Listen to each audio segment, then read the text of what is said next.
안녕하세요. 오늘은 병원용 보습제 리뷰를 해보겠습니다.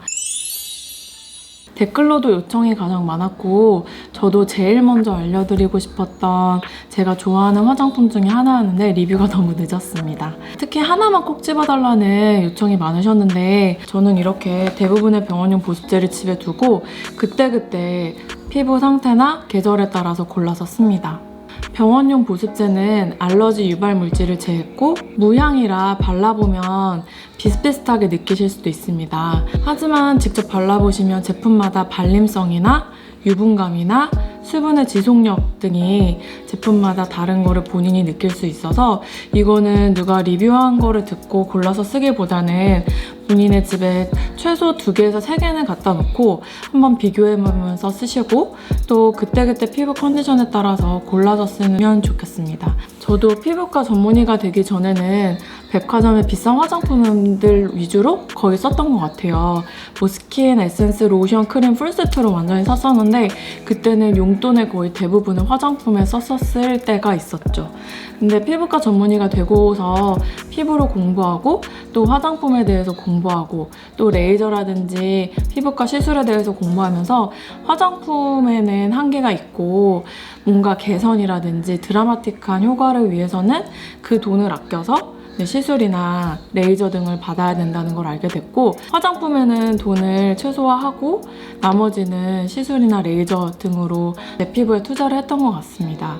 기능성 제품은 그나마 화장품으로 침투력이 높다고 생각되는 앰플류 하나로만 바르고 보습제는 보습에 충실하면서 가성비 좋은 병원용 보습제를 주로 쓰고 있습니다. 병원용 보습제들 겉에 보시면 MD라고 써진 게 있고 이렇게 MD가 안 써진 제품들도 있습니다. MD는 메디컬 디바이스의 약자로 화장품으로 등록된 제품이 아니라 의료기기로 등록된 제품이란 뜻입니다. 화장품이 의료기기라니 생소하게 와닿으실 수 있는데요. 바로 창상 피복제라고 하는 의료기기로 분류되어 있습니다. 그 중에서 점착성 투명 창상 피복제로 분류되어 있고 진물이 적은 창상의 보호를 위해서 사용하는 끈적끈적하게 덮는 것을 의미합니다. 사용 목적을 보면 화상이나 건조한 피부 등 피부 장벽이 손상된 부위에 발라서 피부 장벽을 개선함으로써 피부 건강을 되찾는 개념입니다. GMP 인증은 품질이 보장된 우수한 화장품을 제조, 공급하기 위해 식약처가 고시하는 화장품 제조 및 품질 관리에 관한 기준입니다. 원료, 자재 입고부터 제품 출고, 보관, 유통에 이르기까지 전 생산 과정의 품질 관리와 설비 체계, 관리 기준을 충족한 기업에게만 부여됩니다. 병원용 화장품들은 이 GMP 인증을 다 모두 받은 것이고 그 중에서도 MD라고 써있는 메디컬 디바이스는 한국 의료기기 제조 인증까지 완료한 것입니다. 안전과 안정성이 보장된다는 점에서 제가 의사로서 권하기에도 더 신뢰가 가고 또 제가 소비자 입장에서 제 얼굴에 바르기에도 믿고 바를 수 있는 포인트가 되는 것 같아요. 병원용 보습제는 수분을 주는 보습제 기능에 추가로 피부 장벽 보호와 손상된 피부 장벽 치료 기능까지 넣은 것으로 아토피, 건조증, 건선, 지루성 피부염, 예민 피부 혹은 피부염 후 약해진 피부, 화상 등에 도움이 돼서 많이 처방하고 있습니다. 요즘 화장품에서 피부 장벽 강화를 많이 강조하고 있는데 피부 장벽 강화 화장품들을 자세히 성분을 보면 피부 장벽의 중요한 성분인 세라마이드, 콜레스테롤, 지방산이 공통적으로 들어있습니다. 이걸 제가 세콜지라고 약자로 부를게요. 세콜지만 성분으로 넣어서 되는 게 아니라 피부에 세콜지가 결합해 있는 특이한 모습 그대로를 구현해 넣어야 효과를 더 보는데 각 회사별로 이를 위한 특수 공법을 개발해서 적용하고 있습니다. 병원용 화장품은 앞에서 말했던 GMP 인증도 거쳐야 하고 여러 특수공법을 개발해서 다른 화장품들과 차별점을 두게 많은 연구도 해야 해서 아무래도 큰 기업에서 많이 진출해 있습니다. 보습제 회사별 리뷰에 앞서서 병원용 보습제에서 강조하는 피부 장벽에 대해서 잠깐만 공부하고 넘어갈게요. 피부 장벽이란 피부 표피의 가장 바깥층에 있는 각질층을 말합니다.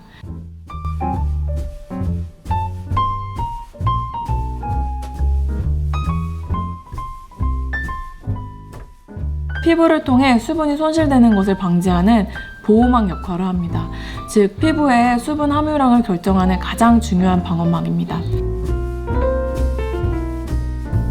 1차적으로 외부에서 침투하는 미생물 등 각종 유해물질로부터 보호하는 아주 중요한 역할을 합니다.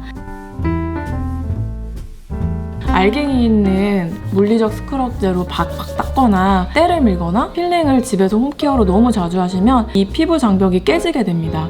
그럼 굉장히 예민해지고 건강하지 않게 되고 알레르기도 잘 생기고 건조해지고 그럼 또 잔주름 생기고 이런 악순환의 고리에 빠지게 되는 거예요. 절대 물리적으로 우리의 소중한 피부 장벽을 해치는 일을 하시면 안 됩니다. 피부 장벽을 벽돌 쌓기에 비유를 많이 하는데 벽돌은 각질세포에 벽돌끼리 연결하고 메꿔주는 회반죽은 세포간 지질이라고 생각하시면 쉽습니다. 이 세포간 지질이라는 것은 세라마이드 콜레스테롤 지방산으로 주로 이루어져 있고 이걸 또 현미경으로 보면 층판 구조라고 불리는 특이한 구조를 가지고 있습니다. 회사마다 열심히 연구를 해서 어떤 데 중점을 두고 보습제를 만들었는지 한번 살펴보시면 더 병원용 보습제의 매력을 느끼실 거고 선택하실 때 도움이 될 것입니다. 병원용 보습제로 굉장히 유명하고 인기가 많은 에스트라 제품입니다. 에스트라는 아모레퍼시픽의 자회사예요. 째콜질을 더마운 공법으로 만들어서 좀 더 침투율과 전달력을 높였고 세라마이드 함량은 로션에는 0.4%, 크림에는 2% 들어있습니다. 아쉬운 점은 성분이 비교적 많다는 점이에요. 전성분이 로션은 42개, 크림은 전성분이 47개고 추출물이 내용을 보면 좀 많아요. 로션에는 그 PEG, 요새는 PEG를 많이 빼는 추세인데 PEG가 함유되어 있는데 이 PEG는 뭐 섭취 시 간신장 장애를 발생할 수 있고 알레르기 유발이 될 수 있다고 하는데 사실 이 PEG가 아주 소량이 들어간 화장품에 발랐을 때 사실 이걸 뭐 간이나 신장에 영향을 미칠 확률은 거의 없기 때문에 저는 크게 이 성분이 들어갔다고 피하지는 않습니다. 아토베리어 로션이 보습감이나 발림성이 워낙 좋아서 저나 딸한테도 몸에 바르는데 이런 성분에 예민하신 분들은 제품 선택할 때 고려해 주시기 바랍니다. 이렇게 아토베리어 크림이랑 에스트라 크림이 있어요. 이 에스트라 크림은 최근에 출시된 신제품이에요. 이 에스트라 크림은 아토베리어 크림의 단점을 보완했고 전성분을 이제 줄여서 22개로 줄였고 추출물이 그래서 적고 세라마이드 함량을 4%로 높였다는 점에서 저는 이게 출시된 이후에는 이것만 처방해서 쓰고 있습니다. 가격은 기존의 아토베리어 크림보다 에스트라 크림이 2,000원 비싸졌습니다. 특이한 점은 병원용 보습제 중에서 유일하게 유산균을 여기에 넣은 제품이에요. 발효 추출물, 유산균 성분을 넣는 화장품들이 많아지고 있는데 이 성분들이 피부 장벽 개선에 도움이 된다고 많이 논문 결과가 나오고 있어서 화장품에서 이거를 넣는 시도가 많아지고 있습니다. 셀퓨전씨는 원래 스킨케어실이나 아니면 병원 안에 있는 스킨케어실에 납품하는 제품들이 굉장히 많아서 일단 익숙한 제품인데 거기서 셀퓨전씨 엑스퍼트를 만들었습니다. 이 엑스퍼트는 병원에서만 구매를 할 수 있고 단점은 정성분이 비교적 많은 편이에요. 로션은 40개, 크림은 37개로 전성분이 좀 많은 편입니다. 그리고 아까 아토베리어 로션에도 함유되었던 PEG가 함유가 돼 있어요.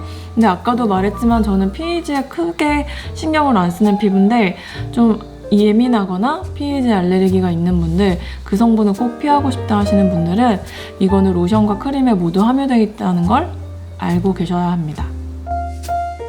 이 닥터 디퍼런트는 차인박 화장품을 만들었던 피부과 의사 중 한 분이 만든 브랜드로 최근에 MD라인이 두 라인으로 출시가 되었는데 하나는 311 크림 로션, 하나는 131 크림 로션입니다. 이 숫자의 의미가 뭐냐면 311은 세라마이드 콜레스테롤 지방산의 비율이 3대 1대 1이라는 의미인데요. 원래 우리 피부 장벽에 아까 말했던 인지질은 세라마이드 콜레스테롤 지방산이 3대 1대 1로 들어있습니다. 그래서 그 피부 장벽과 함유량이 비슷하게 대부분 3대 1대 1로 만드는데 그렇게 피부 장벽이 깨진 분들을 위해서 만든 311 크림과 이거는 이제 131 크림인데 50대 이후의 분들을 타겟으로 만든 거고 노화 피부에서는 콜레스테롤이 특히 떨어져 있기 때문에 콜레스테롤 함유량을 늘렸다는 131 크림입니다. 이거 만드신 대표 원장님이 저희 학교 선배님이세요. 차인박 화장품 만들었던 3명 중에 한 분이시고 워낙 화장품 제조에 빠삭하신 분이라 잘 만드셨을 거라 생각이 됩니다. 저도 아직 써보지는 못했고 이제 써보려고 합니다. 여기 겉에 보시면 강조하는 성분이 5가지가 있어요. 보습에 도움이 되는 히알루론산과 스쿠알란이 들어있고 여기 리놀렌산이라고 있죠. 이거 제가 달맞이꽃 종자유로 복용도 하고 있는 리놀렌산이라는 건데 얘가 있으면 피부 재생에도 도움되고 항염작용도 있어서 여드름에도 도움이 되는 것으로 알려져 있습니다. 이지듀 매니아층이 좀 있는데 이게 버터크림 제형이라고 표현을 하시던데 다른 제품들보다 좀 쫀쫀하게 발리는 느낌이 있어서 이런 발림성을 좋아하는 분들은 이것만 바르시더라고요. 네오팜의 자회사로 아토피 있는 분들에게 익숙한 아토팜, 그리고 리얼베리어, 더마비 등 유명한 브랜드를 보유하고 있습니다. 쇠콜즈를 잘 흡수하기 위해 피부 장벽 기술인 MLE를 개발했고 이로 국제 특허를 받았고 디펜사마이드라는 피부 항균력을 증진하는 성분도 넣었습니다. 전 성분이 굉장히 깔끔하고 개수가 적은 편이에요. 그래서 피부가 예민하고 또 어떤 화장품을 발라도 뒤집힌다는 분들 오시면 저는 무조건적으로 제로이드를 처방을 합니다. 근데 제로이드 써보면 좀 유분감이 적어서 그런지 수분 유지력이 좀 약해요. 그래서 건조하다고 느끼는 분들 많으시거든요.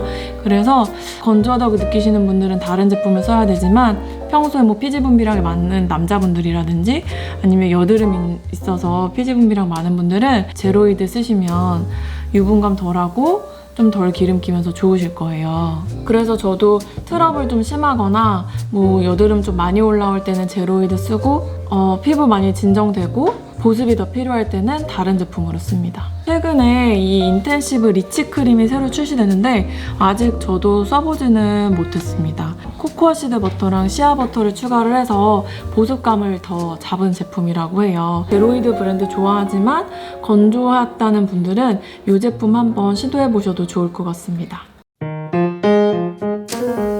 메디컬 디바이스로 허가를 받지는 못했지만 병원용 화장품으로 유명한 2가지 제품 마지막으로 보겠습니다. 셀브릭이랑 인트린직입니다.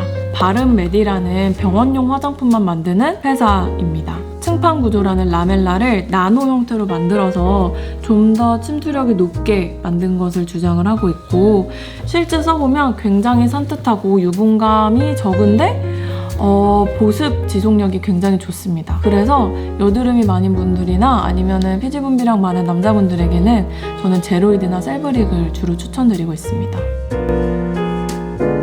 인트린직은 동화 제품이고 타이트 정션이라는 개념이 있는데 이거는 각질층 밑에 과립층의 세포관을 연결하는 것이고 거기까지 강화를 해서 2차적인 수분의 손실을 막고 수분을 더 강화시킨다는 개념이 추가되었습니다. 이것 또한 굉장히 산뜻하고 발림성도 좋아서 저는 이 제품도 많이 좋아하는 편이에요. 어떤 것을 쓸지 고민이 많으실 텐데 일단 유분감이나 수분 지속력을 보시면 그거는 에스트라 크림이 가장 좋아요. 수분 지속력이 많은 반면 유분감이 좀 있어서 영양크림 같다고 생각하시면 되시고 그게 좀 거북하거나 그러진 않아요. 근데 남자분들 중에는 그게 번들거린다고 생각하시는 분들도 있으시더라고요. 유분감이나 수분 지속력엔 저는 개인적으로 에스트라 제품이 좋다. 그리고 가장 라이트한 거는 제로이드. 그리고 그 미드급은 셀브릭, 셀퓨전시, 이지듀, 인트린직. 아직 닥터 디퍼런트는 안 써봐서 일단 이 기준에서는 제하겠습니다.